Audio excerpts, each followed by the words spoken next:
Thanks to the amazing folks over at Ameda City through the Predecessor Creators Guild, I've been given an opportunity to take a first look at Predecessor's upcoming patch, patch 1.4. This patch is absolutely massive and has some changes for every single hero in the game. It's also going to bring us our next Predecessor hero, Boris, who's going to be charging his way into Sanctuary. We got a lot to cover in this patch, so let's get to it.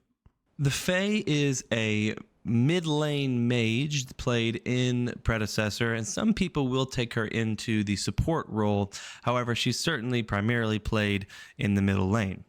Some base stat changes they've given the Fae in this patch is a little bit less base HP with a little bit less resistances. However, they've given her a larger base mana pool to give her some more options with some spellcasting abilities. The first change coming to the Fae is to her Bramble Patch ability. This ability has seen added move speed, which is always nice and beneficial for a spell casting mage who needs to be able to keep their distance from those heroes who want to take her down quickly. They've also made this ability a little bit easier to hit by widening the ability. However, they've given it a little bit less damage early, but as a trade-off, it has a little bit of a better slow in the earlier game. The slow change is 45% slow, which in the last patch was the percentage slow when this ability had been upgraded 4 times. So from the very first level of this ability, you're going to have some significant payoff. The next change is to her secondary ability, Harvest Nettles.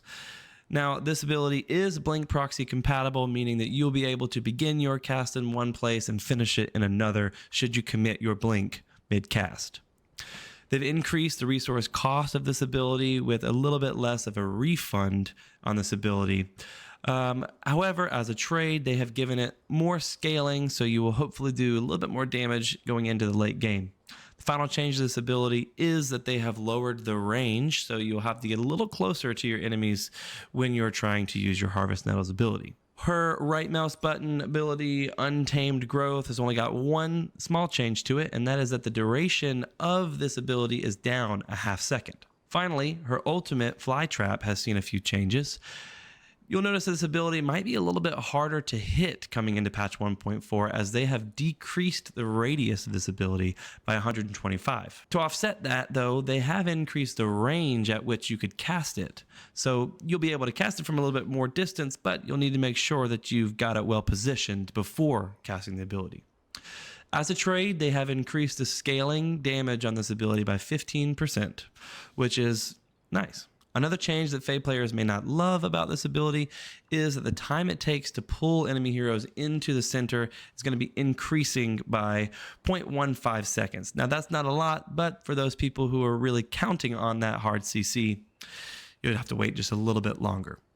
Let me know what you think about these changes coming to the Fae in patch 1.4 in the comments below.